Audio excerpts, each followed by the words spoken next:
Kamakailan nanood ako ng Veritasium video kung saan may tinanong si Derek na para sa akin ay halatang sagot. Iranggo mula pinakamalaki hanggang pinakamaliit.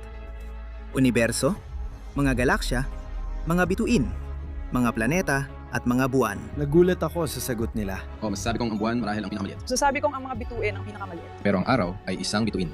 Sasabihin ko na planeta ang posibleng pinakamataas.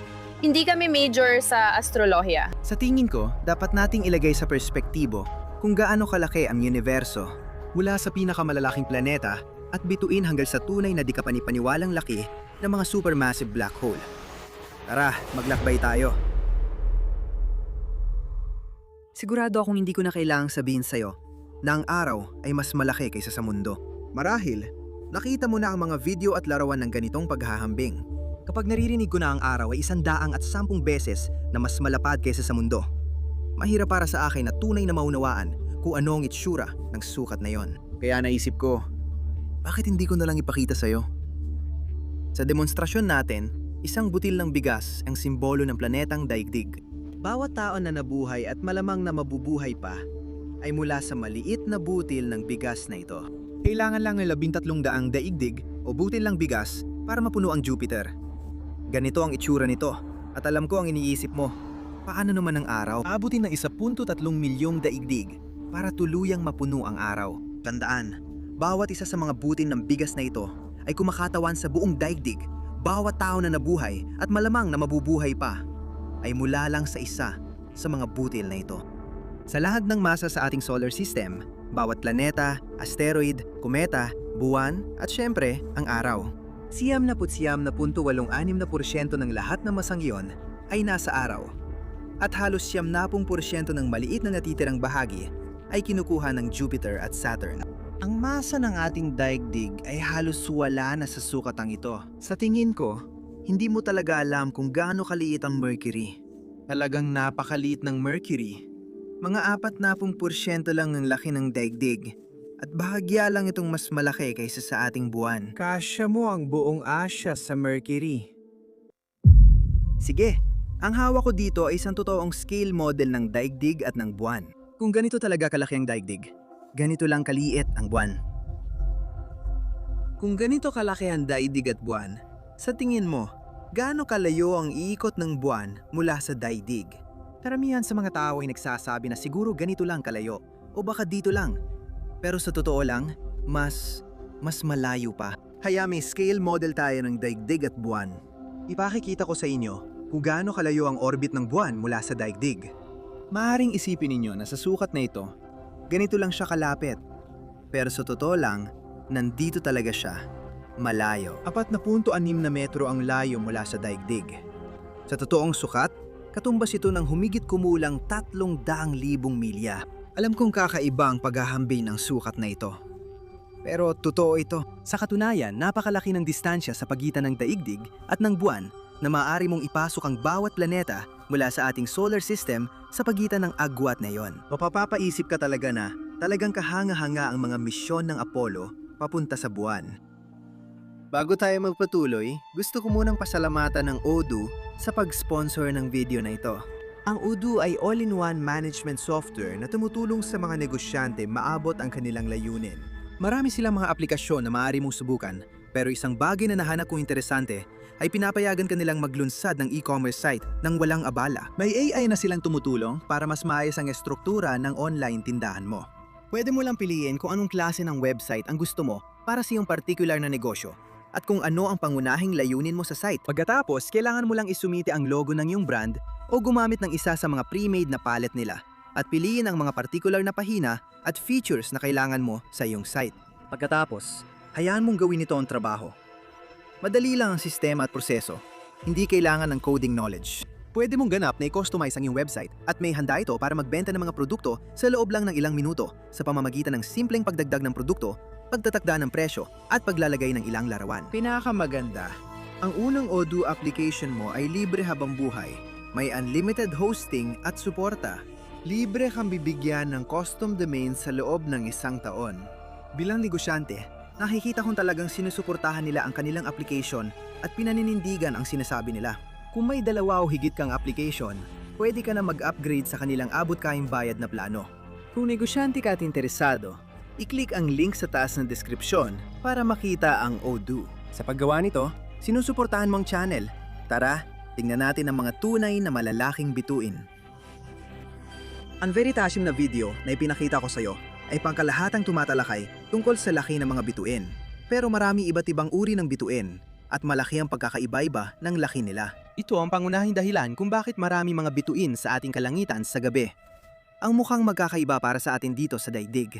Halimbawa, bakit napakaliwanag ng ilang bituin pero milyon-milyong mahihinang bituin ang natatago sa atin? Malaki nga ang epekto ng polusyon sa liwanag, pero ibang usapan na yan. Simulan natin ang araw. Ang araw ay isang pangunahing bituin sa main sequence na matatag at nagfo-fuse ng hydrogen papuntang helium sa core nito. 90% ng lahat ng bituin sa ating universo ay mga main sequence stars. At maaari silang mag-iba mula pula para sa mas malamig hanggang maliwanag na asul para sa mas maiinit. Makikita natin ang mga puting duwende mas maliit kaysa araw. Ito ang natirang bahagi ng mababang masang bituin na natanggal ng panlabas na sapin. Sila ay napakasiksik at mainit kumpara sa araw at halos kasing laki lamang ng ating mundo. Hindi na sila nagsasanib ng elemento sa core, bagus naglalabas na lang ng liwanag at init habang unti-unting lumalamig. Habang tumatagal, karamihan ng bituin sa universo ay nagiging puting duwende sa huli. Mas maliit ang neutron star, mga natirang bahagi ng malalaking bituin pagkatapos ng supernova. Halos puro neutron ang bumubuo sa kanila. Kahit napakasiksik nila. Bagamat kasing laki lang sila ng isang karaniwang lungsod, 1.5 beses silang mas mabigat kaysa sa buong araw natin. Sunod, tatalakay natin ang mga superhiganting bituin na daan-daan hanggang libu-libong beses mas malaki sa araw. Dahil sa laki nila, mabilis maubos ang enerhiya nila, kaya mabilis din silang mamatay. Sa isang supernova, si Betelgeuse ay isang kilalang halimbawa ng pulang superhigante. Paano naman ang pinakamalalaking bituin sa universo? Ang tinutukoy ko ay mga hyperhiganting bituin. Kung mag-search ka sa Google ng anong pinakamalaking bituin sa universo, lalabas si UY Scuti. Sinasabi nitong 900 at 9 na beses itong mas malaki sa araw. Pero mali ito. Merong isang bituin na mas malaki pa.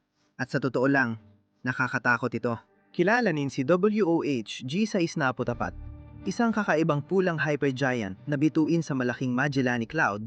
Ito ay 1,500 at 40 beses na mas malapad kaysa sa ating araw at higit sa 200 at 80,000 beses na mas maliwanag. Kung ang ating araw ay kasing liwanag ng bituing ito, ang karaniwang temperatura sa daigdig ay magiging 8,000 degree Celsius. Ang ating mga karagatan ay kukulo at ang kalangitan ay palaging magiging puti dahil sa matinding liwanag. 15 segundo lang ang kailangan ng liwanag para makalibot sa araw natin. Pero sa WOH G604, 6 na oras ang kailangan. Maaaring magkasyang 3.65 bilyong araw sa loob ng WOH G604. Kung papalitan mo ang ating araw ng bituing ito sa ating solar system, aabot ito hanggang malapit sa orbit ng Saturn. Pero may mas malalaking bagay pa sa mga bituin sa universo. Pinredikta ng teorya ng relativity ni Einstein ang kanilang pag-iral. Pero mukhang sobrang imposible, kaya matagal niyang sinubukang patunayang mali ito. Ang tinutukoy ko ay ang pinakamalalaking bagay sa buong universo, mga itim na butas. Pero hindi lang basta-bastang mga itim na butas. Oo, may stellar mass black holes na mabigat ng ilan araw lang, pero maliit lang sila. Halos kasing laki ng karaniwang planeta. Pag-usapan natin ang pinakamalalaking itim na butas sa universo na nasa gitna ng halos lahat ng galaksya. Mga supermassive black holes. Ang mga halimo na ito ay naglalaman ng mula 100,000 hanggang 10 bilyong beses na mas mabigat kaysa sa ating sariling araw. At ang nakakatakot dito, Umiikot ka talaga sa isa ngayon? Hindi. Seryoso. Ito ang Sagittarius A, ang higanting itim na butas sa gitna ng Milky Way. Katumbas ng 4.3 milyong araw ang bigat nito at 26,000 light years ang layo mula sa'yo. Ngayon, kapag may pinakitang itim na butas sa'yo, mula man sa akin o iba, malamang ito'y data visualization o artistic animation lang. Pero hindi ito. Ito ay isang totoong litrato ng Sagittarius A bituin, isa sa dalawa lamang na itim na butas na tunay nating naimahen. Gumamit ang Event Horizon Telescope team ng maraming radio teleskopyo sa iba't ibang panig ng mundo para makabuo ng teleskopyong kasing laki ng mundo. Nagbigay ito ng sapat na lakas para makapasok sila sa makapal na gas at alikabok ng kalawakan at hanapin ang bituin ni Sagay. At ayun, nandoon na nga. Pero ang pinakamalalaking supermassive black hole ay sobrang laki. Magsimula tayo dito sa laki ng araw. Itong unang black hole, bagamat kahawig ng laki ng araw, ay may higit sa 100,000 araw na katumbas ng masa sa loob ng madilim nitong kailaliman. Habang dumadaan tayo sa orbit ng panloob na solar system, makikita pa natin ang mas maliliit na supermassive black hole bago marating ang sarili nating black hole, Sagittarius A bituin. Ngunit ito pa lamang ang simula. Habang lumalabas tayo sa solar system, matutuklasan natin ang totoong mga halimaw ng universo. Ang Sinus A ay may 2 bilyon at 500 milyong solar mass sa kailaliman nito. Dumaan tayo sa M8, unang black hole na naimahen, at tinapos ang paglalakbay sa Ton 618, pinakamalaking individual na bagay sa universo na nakumpirma sa obserbasyon. Ngayon, kamangha-mangha ang bidyong yon, at mahusay nitong ipinapakita ang pagkakaiba ng laki ng mga supermassive black hole. Sa tingin ko, hindi nito masyadong naipapakita kung gaano talaga kalaki ang Ton 618. Narito ang ating solar system. Ang araw, mga planeta, buwan, asteroid, kometa, lahat ng maaring makasalamuhan ng tao. At ito naman ang Ton 618, ang pinakamalaking black hole sa ating universo. Ang dambuhalang ito ay kumakain ng maraming galaksya at patuloy lumalaki na matatagpuan 18 bilyong light years ang layo.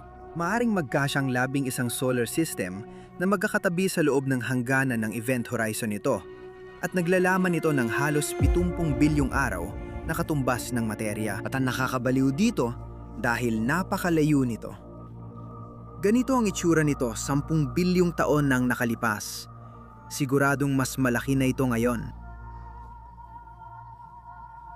Higit pa sa mga itim na butas, pumapasok tayo sa mas malalaking koleksyon ng bituin.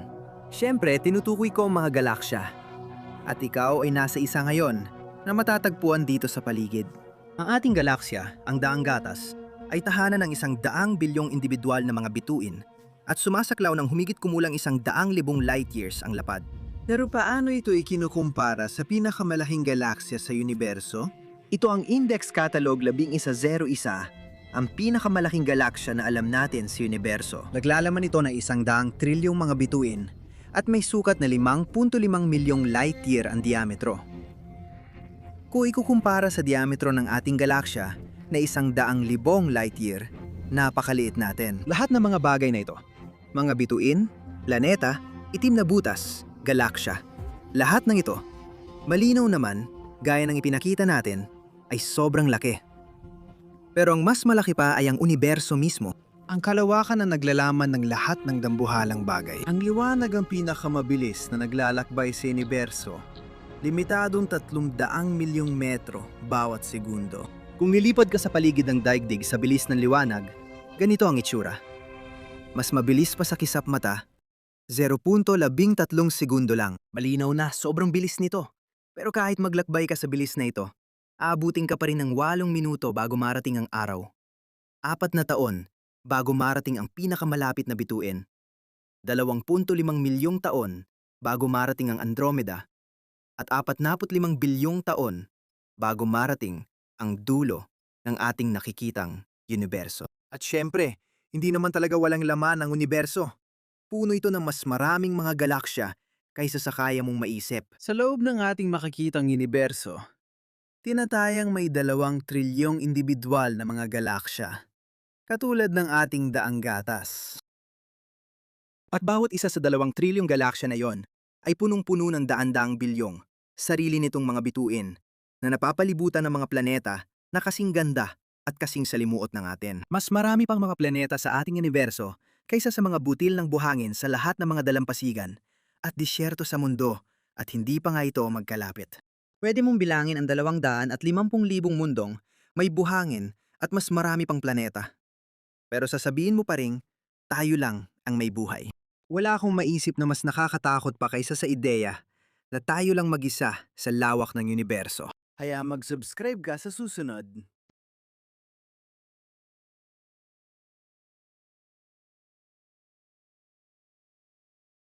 Ay, ang kadire. Siguro hindi na lang.